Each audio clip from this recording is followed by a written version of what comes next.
우리는 로마서의 도입부, 다시 말해서 서론 부분에 관련된 말씀으로 함께 은혜를 나눴습니다.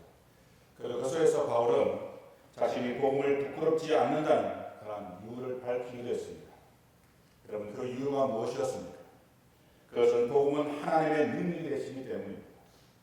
하지만 여러분, 그 하나님의 능력이 되기 위해서는 반드시 우리의 삶 속에서 하나님의 의가 나타나야 한다는 것입니다. 다시 말해 우리의 믿음이 진실한 믿음일 때 우리에게 하나님의 의가 나타난다는 겁니다. 문제는 복음이 분명 모든 사람들에게 보편적이긴 하지만 분명한 것은 선택적이긴 하다는 것입니다. 왜냐하면 복음을 받아들이는 사람과 그렇지 않는 사람의 차이는 분명히 존재하기 때문입니다. 여러분, 예수님께서 우리의 죄를 대신해서 십자가에 달리실 때 그곳에는 분명 용서받지 못할 두 명의 강도가 함께 있었습니다. 그런데 아이러니하게도 한 강도는 오늘 이렇게 십자가에 달린 것이 우리의 죄 때문이기에 죽어도 마땅하도 한 강도는 구원을 받았고, 그렇지 않고 죽는 순간까지도 내가 하나님의 아들이면 너와 나를 구원해 구하라고 비아냥 그랬던 강도는 구원을 받지 못했다는 것입니다. 여러분, 왜 그렇습니까? 자신의 죄를 깨닫지 못했기 때문입니다. 그래서 누구에게나 다 기쁨의 소식은 아니랍니다. 마치 예수 그리스도의 재림이 믿는 자들에게는 승리와 영광과 환희의 시간이지만 그렇지 않는 자들에게는 재앙의 시간이 될 것처럼 말입니다. 여러분, 환자가 자신의 병의 심각성을 깨닫지 못한다면 그런 병원의 필요성도 의사의 필요성도 전혀 느끼지 못할 것입니다. 하지만 병의 심각성을 깨닫게 된다면 그는 아마 절실히 병원과 의사의 필요성을 절감하게 될 것입니다. 마찬가지로 지난 시간까지 계속적으로 복음의 필요성을 이야기했고, 그리고 그 복음을 진정으로 믿는 자에게는 하나님의 능력이 나타날 것이라고 말씀을 드렸습니다. 하지만 지난 시간과 지금의 시간이 흘러가지 않고 그대로 멈추어 있는 시간이라, 다시 말해서 나에게 아무런 변화가 없는 그런 시간이었다면 어쩌면 지금 시간 또한 무의미한 시간이 될 수도 있습니다.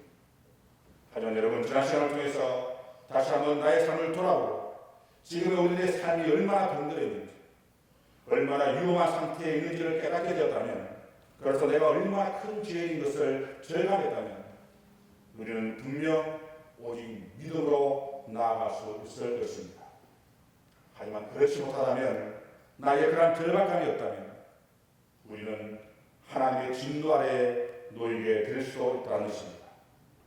그래서 바울은 오늘 말씀을 통해서, 그리고 3장 20절까지의 말씀에서 계속적으로 우리는 하나님의 진노 아래에 놓여 있는 죄임을 말씀하고 있는 것입니다. 그래서 여러분, 우리는 하나님의 진노 아래에 놓여 있는 죄인입니다. 문제는 우리가 이러한 말을 듣기를 좋아하지 않는다는 것입니다. 왜냐하면 여러분, 제가 처음 로마서를 시작할 때 로마서는 듣는 자나 전하는 모든 자가 마음의 준비를 하지 않으면 들을 수 없는 말씀이라고 말씀드린 바가 있습니다. 왜냐하면 로마서는 우리의 삶의 치부를 그대로 드러나게 하는 말씀이기 때문입니다. 그럼 이 시간을 통해서 다시 한번 우리의 삶을 돌아보는 그런 귀한 시간이 되기를 원합니다. 여러분, 오늘 말씀의 제목이 하나님의 진노입니다. 여러분, 어떻습니까? 아마 오늘 말씀의 제목만 보면 참으로 껄끄러운 제목이 아닐 수 없을 겁니다. 왜냐하면 우리는 항상 하나님의 사랑, 하나님의 긍휼, 하나님의 은혜, 하나님의 오래 참으심, 그리고 하나님의 용서하심 등등 어쩌면 우리가 듣고 싶고 우리가 듣기 좋은 말씀에 너무나 익숙해져 있기 때문입니다. 그래서 늘 항상 사랑이 많으신 하나님께서 진노하신다는 사실은 듣고 싶지도 알고 싶지도 않을 수도 있을 겁니다. 하지만 여러분, 이 하나님의 진노는 성경 전체에 흐르고 있는 하나님의 아주 중요한 사상 중에 하나라는 사실입니다. 여러분, 눈물의 선지자 예레미야의 탄식과 찬양을 한번 들어보시기 바랍니다. 예레미야 20장 7절에서 13절까지 말씀입니다. 좀 길지만 제가 한번 읽어드리겠습니다. 여호와 주께서 나를 권유하심으로 내가 그 권유를 받아사오며 주께서 나보다 강하사 이기셨으므로 내가 조롱거리가리. 사람마다 조물토록 나를 조롱하나이다. 내가 말할 때마다 외치며 파멸과 멸망을 선포함으로 여호와의 말씀으로 말미암아 내가 종일토록 취업과 모욕거리가 됨이니이다. 내가 다시는 여호와를 선포하지 아니하며 그의 이름으로 말하지 아니하리라 하면 나의 마음이 불붙는 것 같아서 골수에 사무치니 답답하여 견딜 수 없나이다. 나는 우리의 비방과 사방이 두려움으로 들었나이다. 그들이 이르기를 고소하라, 우리도 고소하리라 하오며 내 친한 것도 다 내게 실족하기를 기다리며 그가 혹시 유혹을 받게 되면 우리가 그를 이겨 우리 원수를 갚자 하나이다. 그러하오니 하오나 여호와는 두려운 용사 같으시며 나와 함께 하심으로 나를 박해하는 자들이 넘어지고 이기지 못할 것이오며 그들은 지혜롭고 행하지 못함으로 큰 치욕을 당하리오니 그 치욕은 길이 잊지 못할 것입니다. 의인을 시험하사 그 패부와 심장을 보시는 만군의 여호와여, 나의 사정을 주께 알려서 한즉 주께서 그들에게 보복하심을 나에게 보게 하옵소서. 여호와께 노래하라, 너희는 여호와를 찬송하라. 가난한 자의 생명을 해악자의 손에서 구원하셨습니다. 여러분 어떻습니까? 예레미야는 하나님의 백성 이스라엘 사람들에게 여호와의 진노의 날, 다시 말해 여호와의 심판의 날을 선포하도록 사명을 받은 사람입니다. 그리고 그것은 오늘 이 땅을 살아가는 우리들에게도 동일하게 주어진 그러한 사명이라는 사실입니다. 하지만 그 들렸던 예레미야는 눈물을 흘려가면서 이스라엘 백성들에게 하나님의 심판이 어떻게 임할 것인지 예언하면서 회개하기를 촉구했다는 것입니다. 여러분 어떻게 되었습니까? 아무도 들어주는 사람이 없었다는 겁니다. 아니 하나님의 진노의 심판과 진노가 미래에서 떠나고 하나님의 말씀에 순종하지 않는 사람들에게 임하는 재앙이라고 선포해도 그들은 오히려 거짓 예언자라고 선동자라고 저주의 말만 하는 자라고 조롱하고 때리며 심지어 감옥에 가두려고 했다는 것입니다. 여러분 이러한 상황에서 지금 읽어드렸던 예레미야 10장 7절에서 13절까지의 말씀으로 하나님께 부르짖었던 것입니다. 친구도 다 떠나가고 친구마저도 내가 망하기를 기다리는 이러한 형편에서 어떻게 내가 하나님의 말씀을 전수할 수 있겠냐며 그렇게 호소하고 있는 말씀입니다. 여러분 어떻습니까? 이처럼 하나님의 진노는 아무도 좋아하는 사람이 없을 겁니다. 하지만 그럼에도 불구하고 예레미야는 나중에 이렇게 말합니다. 내 심중에 불판같이 답답하여 타올라서 하나님이 나를 이겨 하나님의 말씀을 다시 전거하도록 한다라고 말합니다. 여러분 왜 바울은 너희는 믿음으로 살리라는 말씀을 선포한 즉시로 이러한 말씀을 전하는 것이겠습니까? 왜 듣기 좋은 말 살아가면서 필요한 마음을 안정시키고 더 나아가 복음을 담대히 전할 수 있는 말씀을 전가하는 것이 아니라 어쩌면 사람들이 듣기 싫어하는 이러한 말씀을 전하고 있는 것이겠습니다. 그것은 사도 바울은 이 하나님의 복음의 은혜를 사고의 은혜와 타락한 복음으로 만들어버리는 인간의 본성을 너무나 잘 알고 있었기 때문입니다. 여러분 지난 시간에 말씀을 드렸지만 십자가는 우리를 향한 죄인을 향한 하나님의 진노의 표현이었습니다. 왜냐하면 십자가에 달려 돌아가신 분을 보면 알 수 있다는 것입니다.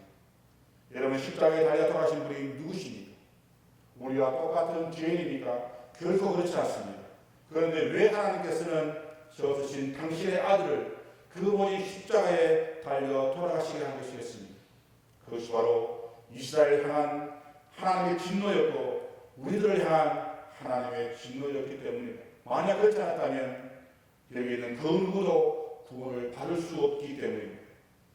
그래서 바울은 복음의 기쁜 소식을 전한 후에 바로 심판과 진노의 메시지를 함께 선포하고 있는 것입니다. 그런데 문제는 우리는 이러한 십자가의 양면성을 잊어버리고 너무나 값싸게 십자가를 바라본다는 겁니다. 그래서 그 십자가를 바라보면서 아무런 감흥이 없습니다. 그냥 세상 사람들이 십자가를 교회의 상징물로 보는 것처럼 우리 또한 그러함으로 보고 있는 것은 아닌가 하는 것입니다. 하지만 여러분 십자가는 결코 그런 십자가가 아닙니다. 결코 그렇게 값싸게 취급당할 십자가는 결코 아니라는 겁니다. 여러분 우리가 세상을 살면서 나 때문에 다른 사람들에게 피해를 준다면 다른 사람에게 고통을 준다면 우리는 그것을 사람의 도리를 다하지 못한 것으로 생각을 합니다. 그래서 나 때문에 식구들이 고생을 하고 나 때문에 자식들에게 문제가 된다 해도 그것은 정말 힘든 일을 하는 겁니다. 근데 여러분 하나님은 어떻습니까? 나 때문에 하나님의 아들이 죽어야 했습니다. 그런데도 우리는 그것을 당연한 일처럼 여긴다면 그것은 하나님께서 좋아하시는 일이지 우리가 요청한 일이 아니라고 생각한다면 그것은 사랑의 십자가 아닌 심판과 진노의 십자가가 된다는 것입니다. 여러분, 바르트라는 사람은 오늘 말씀을 추측하면서 추측의 제목을 밤이라고 지었다고 합니다. 왜냐하면 인간이 경험하고 있는 죄악의 어둠과 인간의 그 어두운 마음의 밤, 하나님의 진노의 밤, 심판의 밤, 두려움의 밤, 그러한 인간들의 모습을 생각해보면 두려운 밤과 같은 마음과 형편이라고 생각했기 때문에 밤이라고 지었다는 것입니다. 문제는 그 모든 것이 다른 사람의 죄악이 아니라 바로 내가 저지른 나의 죄악 때문에 그렇게 되었다라고 지적을 하고 있다는 것입니다. 여러분, 우리들은 과연 어떤 모습인 것이겠습니까? 우리 또한 지금 어두운 밤 가운데 서 있는 그런 사람이지 않습니다. 너무나 캄캄해서 어디로 가야 될지 무엇을 해야 될지 전혀 알지 못하는 그런 마음. 그래서 내가 무슨 죄를 짓고 있는지조차도 들어가지 못하는 그런 마음. 그런 마음이 지금 내 삶 속에서 계속되고 있는 것은 아닌가 하는 것입니다. 그래서 바울은 경건치 않는 죄, 불의한 죄를 고발하고 있는 것입니다. 문제는 우리가 그것을 인식하지 못하고 있다는 것입니다. 하지만 여러분, 성경은 분명히 말합니다. 시편 7편 11절 말씀에서 하나님은 의로우신 재판장이여 매일 분노하시는 하나님이시라고 말합니다. 여러분, 하나님께서는 매일 분노하신다는 겁니다.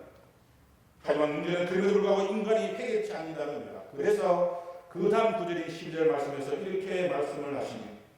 사람이 회개치 아니하면 그가 그의 칼을 가시며 그의 활을 이미 당기어 예비하셨다라고 말합니다. 여러분, 어떻습니까? 하나님께서 매일 칼을 가시고 그 활을 이미 당겨져 있다라는 겁니다. 다시 말해 손가락을 놓기만 하면 돌아서는 나라가 죄인들에게 박혀서 죄인들을 죽이시겠다는 그러한 말씀입니다. 여러분, 얼마나 무서운 말씀입니다. 화살이 화살통에 있는 것도 아니고 칼이 무뎌져 있는 것도 아니고 이미 화살은 활과 함께 있고 칼날은 시퍼렇게 갈려져 있다는 것입니다. 그럼 여러분, 우리는 어떻게 해야 하는 것이겠습니까? 회개해야 하는 겁니다. 다시 한번 믿음으로 온전히 세워지는 그러한 삶을 살아가야 한다는 것입니다. 그래도 아직까지 설마 내가 하나님을 이만큼 사랑하고 내가 하나님을 위해 이만큼 노력하는데 나에게 그 진노가 쏟아지겠어? 이렇게 생각하는 사람들이 있다는 겁니다. 하지만 여러분, 결코 그렇지 않습니다. 왜냐하면 우리 모두는 하나님 진노 아래에 머물러 있는 사람들이기 때문입니다. 그럼 여러분, 여기서 우리가 알아야 할 것은 과연 하나님의 심판과 하나님의 진노를 받을 자가 누구인가 하는 것입니다. 그들이 바로 경건하지 않는 사람들과 불의한 사람들이라고 바울은 말하고 있다는 것입니다. 여러분, 여기서 말하는 경건치 않는 죄는 인간의 내면적인 상태를 말하는 것입니다. 그리고 불의한 죄는 인간의 외면적인 죄악을 말하는 겁니다. 그래서 어떤 학자는 경건치 않는 죄는 십계명에서의 제4계명까지 다시 말해 하나님께 대한 죄를 말하는 것이고, 불의한 죄는 십계명의 제5계명에서 십계명까지의 죄로 다시 말해 하나님과 이웃과 올바른 관계를 이루지 못하는 사람들의 불의한 행위를 지적하는 것이라 말하고 했다는 것입니다. 조금 다르게 이야기하면 마가복음 12장에서 보면 한 서기관이 예수님께 선생님, 무엇이 율법의 첫째 되는 계명입니까? 라고 이렇게 물었을 때 예수님께서 내 마음을 다하고 목숨을 다하고 힘을 다하여 내 하나님을 사랑하라고 그렇게 말씀을 하셨다는 겁니다. 다시 말해 마음을 다하고 목숨을 다해 힘을 다해 하나님을 사랑하지 않는다면 그것이 바로 경건하지 않는 삶이라는 것입니다. 좀 더 쉽게 말씀드린다면 경건하지 않는다는 것은 헬라어로 아스베이아라는 말입니다. 근데 이 원래 말은 유소베이아라는 말이 나왔습니다. 그런데 이 유소베이아에서 유는 잘이라는 뜻입니다. 그래서 하나님께 잘 예배하고 잘 섬기는 것이 바로 경건입니다. 그런데 그 단위에 유자를 빼고 아자를 붙인 겁니다. 그래서 경건하지 않다라는 말이 된다는 것입니다. 다르게 이야기하면 하나님께 예배드리는 시간에도 준비된 마음 없이 드리고 예물을 드릴 때도 준비된 마음 없이 드린다는 것입니다. 여러분, 이 모든 것이 바로 불경건의 모습입니다. 여러분, 세계적인 차례된 그날 무렵에 연합군이 독일군 전역으로 폭탄을 퍼붓는 공습을 하였다고 합니다. 그런데 그때 작은 시골 동네 교회에서 사람들이 모여서 예배를 드렸는데 그 예배당 위에 폭탄이 떨어지고 말았다는 겁니다. 여러분 어떻게 해야 되겠습니까? 아마 우리 몰라도 예배당은 상담 그 자체였을 것입니다. 하지만 여러분 놀랍게도 그곳에서 예배 드리는 사람들은 폭탄이 터지고도 전혀 흩어지지 아니하고 끝까지 예배를 드렸다는 겁니다. 그리고 그렇게 예배를 다 드리고 나서 환자와 시신들을 수습했다고 합니다. 여러분 어떻습니까? 물론 어떤 면에서는 너무나 극단적인 그러한 모습이라 생각할 수도 있습니다. 하지만 오늘 이 땅에 교회들이 드리는 예배의 모습과 너무나 다른 모습이라 생각하지는 않습니다. 물론 전부는 아니고, 하지만 우리 교회를 보더라도 예배 시간에 핸드폰을 손에 놓지 못하는 분들이 있습니다. 그래서 예배 시간에 딴 생각을 하고 집중하지 못하고 축도를 드리려면 벌써 집에 갈 생각부터 합니다. 그러니 들은 말씀도 없고 기억나는 말씀도 없으니 삶 속에서 어떻게 하나님의 말씀이 살아 역사하시겠습니까? 여러분 이 모든 것이 바로 불경건의 모습입니다. 그리고 그러면서 하신 말씀이 바로 그와 같이 내 이웃을 내 몸같이 사랑하는 것이었습니다. 그리고 그렇게 하지 못하는 것이 바로 불이라고 말씀을 하고 있는 것입니다. 여러분 우리는 우리의 이웃이라고 하면 대부분 우리 집 식구가 아닌 다른 사람들을 생각하는 경향들이 있습니다. 하지만 여러분 이웃은 나 외의 모든 사람들이 바로 이웃입니다. 그래서 우리 집 식구들에게는 이렇게 해도 되지만 밖에 나가서는 그렇게 하면 안 된다는 말이 통하지 않는 겁니다. 문제는 우리는 가족이라는 이름으로 같은 교인이라는 이름으로 서로를 너무나 아프게 한다는 겁니다.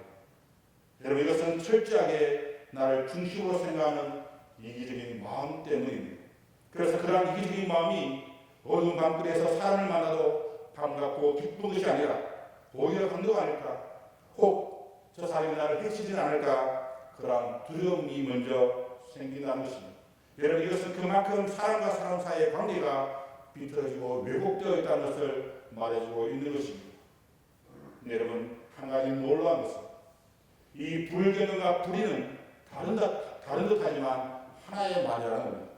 마치 열차가 있으면 맨 앞에 기관차가 있고 그 다음에 객차가 있는 것처럼 불경건이 있는 다음에 반드시 불의가 따라오기 때문입니다. 다시 말해 하나님과 바른 관계를 맺지 못한다면 우리는 결코 이웃과도 바른 관계를 맺을 수가 없습니다. 여러분 시편 14편 1절 말씀에 보면 이렇게 기록되어 있습니다. 어리석은 자는 그의 마음에 이르기를 하나님이 없다 하는도다. 그들은 부패하고 그 행실이 가증하니 선을 행한 자가 없도다. 다시 말해 하나님이 없는 자는 부패하고 가증해서 이웃과의 바른 관계를 형성할 수 없으며 타락해서 여러 가지 죄를 짓게 된다는 것입니다. 하지만 잠언 8장 13절 말씀에 보면 이렇게 기록되어 있습니다. 여호와를 경외하는 것은 악을 미워하는 것이야. 여러분 여호와를 경외하면 악을 미워하게 되어 있습니다. 그리고 악을 미워하기 때문에 죄를 짓지 않게 되는 겁니다. 그런데 그럼에도 불구하고 만일 어떤 성도가 주일에 정말 열심히 신앙생활을 하면서도 한 6일 동안은 그의 삶을 보면 하나님의 뜻대로 살지 못하고 세상에 온갖 악을 행한다면 그 사람은 과연 올바른 신앙이라고 말할 수가 있는가 하는 겁니다. 제가 전에 다녔던 교회에서 어느 집사님께서 참으로 열심히 교회에서 봉사하고 스님도 참으로 열심히 하는 분이 계셨습니다. 그런데 들리는 소문은 역전시장에서 장사를 하셨는데 그 입이 너무나 거칠어서 상대할 사람이 없을 정도라는 이야기를 듣습니다. 그러니 여러분 어떻게 하나님의 복음의 능력이 그분을 통해서 나타날 수가 있는 것이겠습니까? 몇 해 전에 초중 고등학교 학생들을 대상으로 설문지를 조사했는데 놀라운 결과가 나왔습니다. 희극이 생긴다면 죄를 짓고 1년 정도 감옥에 가도 괜찮다는 생각이 56%나 차지합니다. 그리고 고등학생 절반가량이 이웃의 어려움과는 관계없이 자기 자신만 잘 살면 된다라는 그러한 생각을 하고 있다는 문제는 이러한 비율이 초등학생, 중학생 그리고 고등학생이 되면 점점 더 증가한다는 것입니다. 여러분 더 심각한 것은 3년 정도의 털을 주고 조사한 결과에 의하면 그 비율이 점점 더 올라가고 있다는 사실입니다. 그러나 앞으로 이 사회가 어떻게 되겠습니까? 여러분 교회가 세상의 마지막 보루라는 말이 있습니다. 다시 말해 교회가 무너지면 세상도 무너진다는 겁니다. 그런데 지금 여기저기서 아우성을 치고 있습니다. 진로로 아우성을 치고 있고 정치로도 아우성을 치고 있고 부동산으로도 아우성을 치고 있고 정말 어느 한 곳 바른 것이 없을 정도로 너무나 많은 아우성의 소리가 들립니다. 여러분 우리가 바로 서야 합니다.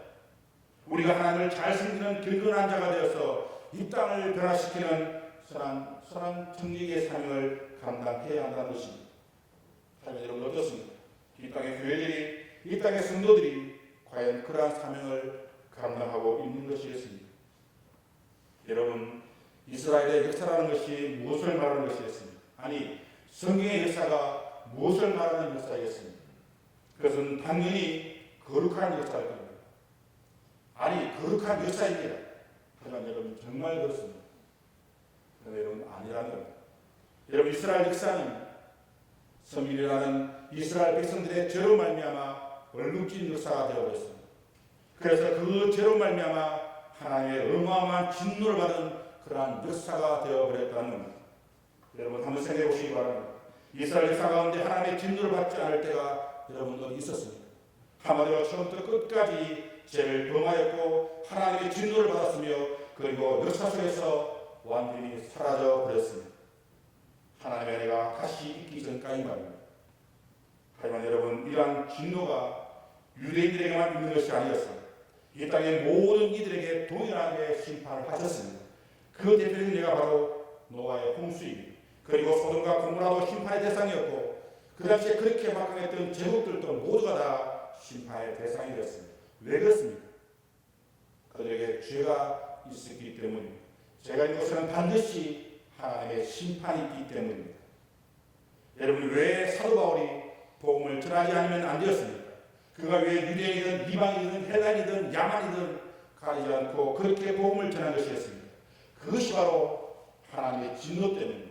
그것이 바로 이방인들 믿는 자들의 죄 때문에 하나님의 진노가 임할 것이기 때문에 모든 이들에게 그리스도의 복음을 전했던 것입니다. 그래서 세례요한도 도끼가 나무 뿌리에 놓인 것처럼 급박하고 위험스럽고 두려운 것이 임할 것이라고 경고를 했던 것입니다. 하박국 선지자의 경험에 의하면 창자가 흔들리고 입술이 떨리며 자기 처소에서도 몸이 부들부들 떨리는 그러한 공포가 임할 것이라고 이야기를 하고 있습니다. 여러분 문제는 오늘 땅에서 여전히 그러한 죄가 판을 치고 있습니다. 심지어 믿는 우리들이 과거 유대인들이 해티와 똑같은 모습으로 그렇게 살아가고 있다는 사실입니다. 문제는 하나님의 진노는 과거에만 머물러 있는 것이 아니라 지금도 동일하게 나타나고 있다는 사실입니다. 여러분 보십시오. 18절 끝부분 말씀을 보면 바울은 하나님의 진노가 하늘로부터 나타날 것이라고 말하지 않고 나타났다라고도 말하지 않고 현재 수동태 진행형이 나타난다라고 말하고 있다는 겁니다. 다시 말해 하나님의 진노는 과거에도 나타났고 현재에도 나타나고 있으며 미래에도 나타날 것임을 우리에게 말씀을 하고 있는 것입니다. 여러분 꼭 이런 분이 있을 수도 있습니다. 그럼 난 진노의 잔을 받은 적이 없으니 난 괜찮은 것이 아닌가 하고 말입니다. 하지만 여러분 로마서 2장 5절 말씀에 보면 이렇게 기록되어 있습니다. 다만 내 고집과 회개하지 않은 마음을 따라 진노의 날 곧 하나님의 의로우신 심판이 나타나는 그날에 임할 진노를 내게 삼는도다 라고 말합니다. 다시 말해 지금은 비록 심판을 받지 않는다 할지라도 하나님의 진노의 날은 반드시 있습니다. 그리고 그때까지 가라지를 놓아두었던 것처럼 사두고 계신다는 것입니다.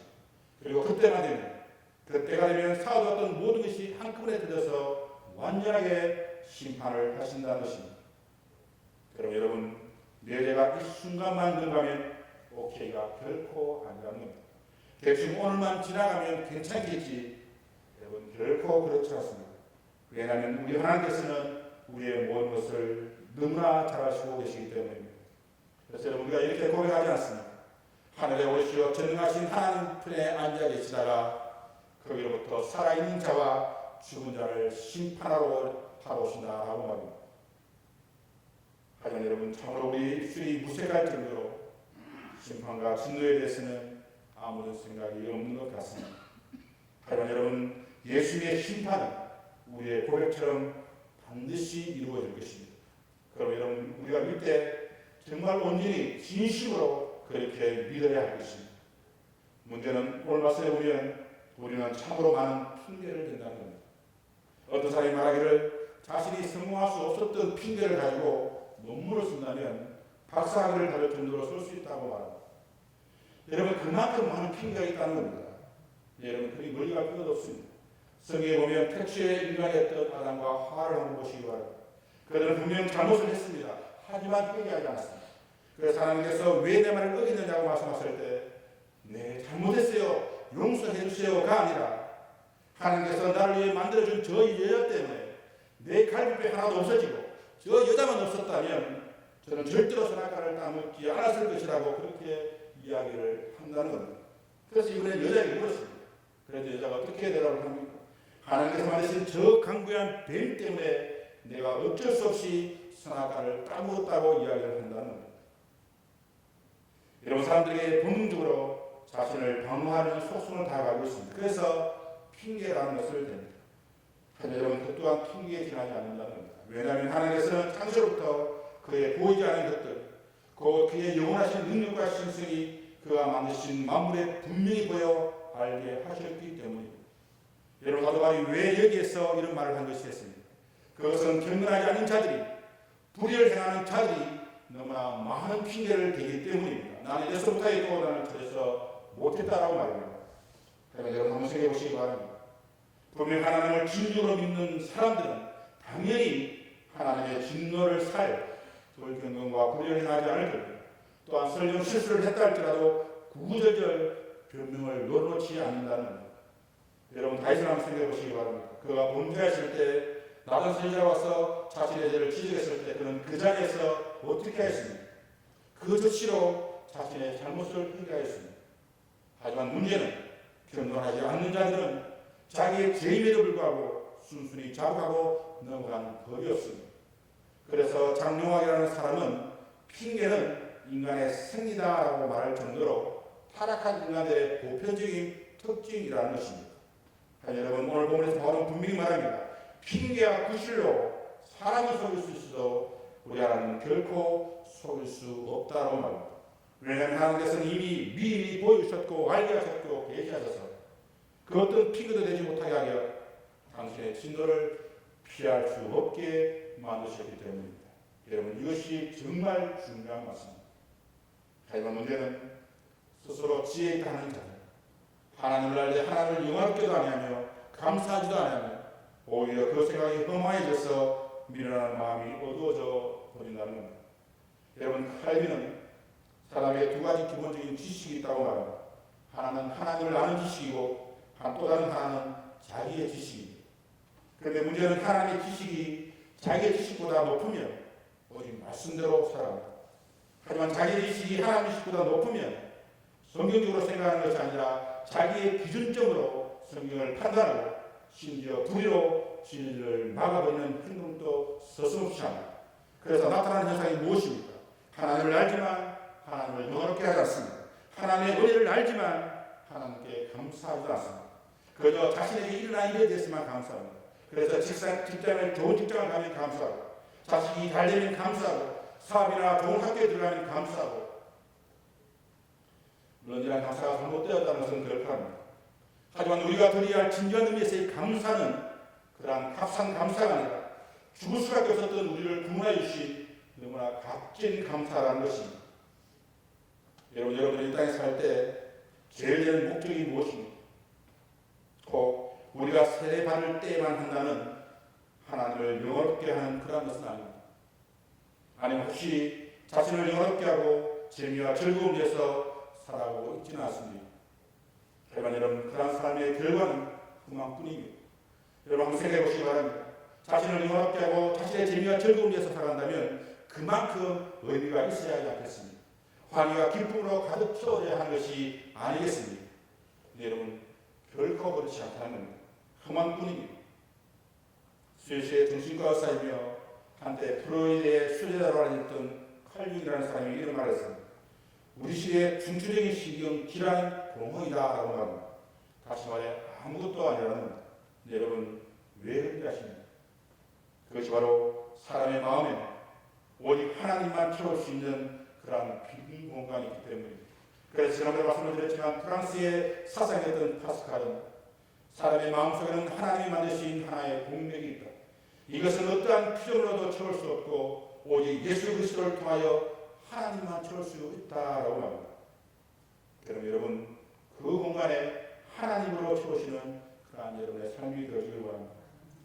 만약 그렇지 않다면 썩어지지 않는 하나님의 영광을 우리는 썩어 없어질 것으로 채우게 될 것입니다. 그것이 바로 자신만의 우상을 만드는 겁니다. 여러분 우상이라는 것이 무엇입니까? 우상은 금속이나 돌 그리고 나무 등으로 만들어 인간의 숭배하는 상을 우상이라고 정의하고 있습니다. 하지만 여러분 우상은 그러한 것이 아니라 하나님보다 더 많이 생각하고 하나님보다 더 깊이 생각하고 하나님보다 더 높이는 것이 바로 우상입니다. 내가 이 시대의 문화에 중독되어 있다면 그것이 바로 우상입니다. 내가 하나님보다 더 우선순위를 놓고 살아간다는 것이 있다면 그것이 바로 우상입니다. 내가 하나님보다 더 많은 영향을 받은 것이 있다면 그것이 바로 우상입니다. 그것이 돈일 수도 있고 명예일 수도 있고 쾌락일 수도 있고 인터넷일 수도 있고 핸드폰일 수도 있고 TV 드라마일 수도 있습니다. 문제는 하나님을 믿고 섬기다 하면서도 그러한 것들 때문에 예배 시간에도 집중 못하는 분들이 분명히 있다는 겁니다. 그런데 여러분 하나님이 가장 미워하는 죄, 하나님이 가장 금하고 가장 진노하는 죄가 무엇인지 아십니까? 그것이 바로 우상 숭배입니다.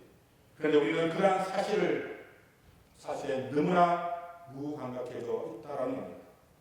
그럼 여러분 이 시간 다시 한번 여러분의 삶을 돌아보게 됩니다. 혹 나에게 그러한 우상이 없는지 말입니다. 여러분 만약 하나님보다 먼저인 것이 있다면 그것이 바로 여러분들의 금송아지입니다. 그럼 이 시간 그 금송아지를 산산히 부수시는 여러분의 삶이 되기를 원합니다. 여러분들은 몇 달 전에 소천하신 전 한동대 총장이셨던 김영길 총장님을 아실 겁니다. 그분은 우리나라가 자랑하셨던 과학자이며 한국 교회를 대표하는 크리스찬 중에 크리스찬이셨습니다. 그런데 그분은 안동 출신으로 뿌리 깊은 유교 가정에서 태어났기 때문에 기독교 신앙과는 전혀 상관없이 사셨던 그러한 분입니다. 그런데 결혼하면서 아내와 약속한 것이 있어서 어쩔 수 없이 억지로 교회를 나왔던 그러한 분입니다. 그런데 그분은 그 당시에 자기가 유명한 과학자이시고 가장 똑똑한 사람이라고 생각해서 이렇게 끌려서는 교회에 나올 수 없다고 생각하며 기독교가 무엇인지 한번 알아보기로 결심을 하게 된다는 겁니다. 그래서 리빙 바이블이라는 비교적 쉬운 성경, 영어 성경을 읽기 시작했는데 그곳에서 전혀 다른 하나님을 경험하게 됩니다. 그리고 1970년 그는 하나님을 인격적으로 만나면서 완전히 다른 삶을 살게 되었다는 것입니다. 네, 여러분. 그러면서 그분이 가장 먼저 한 일이 무엇인지 아십니까? 그분은 예수 믿기 전에 알아주는 예주가 있었습니다. 그래서 자기 집에 조그마한 칵테일 바를 만들어 놓고 정말 비싸고 너무너무 아까워서 조금씩 먹었던 양주들이 가득히 있었다고 합니다. 근데 그 모든 술을 싱크대에 붓는 일을 가장 먼저 하셨다는 겁니다. 여러분 하나님이 영이 살아있으면 그것이 아무리 사랑스럽고 귀한 것이라 할지라도 주저없이 깨트려 버리려 하는 겁니다. 그것이 바로 참된 신앙인의 모습이기 때문입니다. 사랑하는 여러분, 하나님의 진노가 우리에게 나타나는 이유가 무엇이겠습니까? 하나님은 분명 사람을 지을 때 본능적으로 하나님을 알 수 있도록 지으셨으며 천하 만물 모든 피조물 중에서도 하나님을 알 수 있도록 지으셨습니다. 그런데 사람들은 하나님을 거역하고 부인하고 영광을 돌리지 않으며 감사치도 않으며 생각을 헛되이 하여 어리석게도 자신들만의 여러 가지 형상을 만들어서 우상을 숭배하며 살아갑니다. 문제는 이러한 하나님의 진노가 하나님과 하나님의 뜻을 전혀 알지 못하는 세상 사람들에게 향하는 진노가 아니라 하나님을 안다고 하면서도 하나님을 섬기지 않고 자기가 주인이어서 자기의 욕심대로 살아가는 사람들을 향한 하나님의 진노라는 사실입니다. 그러면 여러분, 우리는 하나님을 알 때 아는 것으로 만족하고 또 주일에 예배당에 나와서 예배 드리는 것으로 만족하는 그런 삶이 아니라 가장 먼저 하나님을, 가장 깊이 하나님을, 가장 높이 하나님을 나에게 두는 삶. 그래서 내가 내 삶의 주인이 아니라 하나님을 정말 나의 주인으로 섬기는 그런 진정한 그리스도의 삶, 그런 삶을 살아가는 여러분의 삶이 되어지길 원합니다.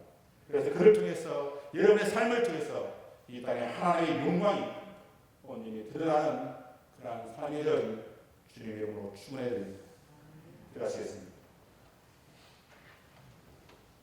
사랑하는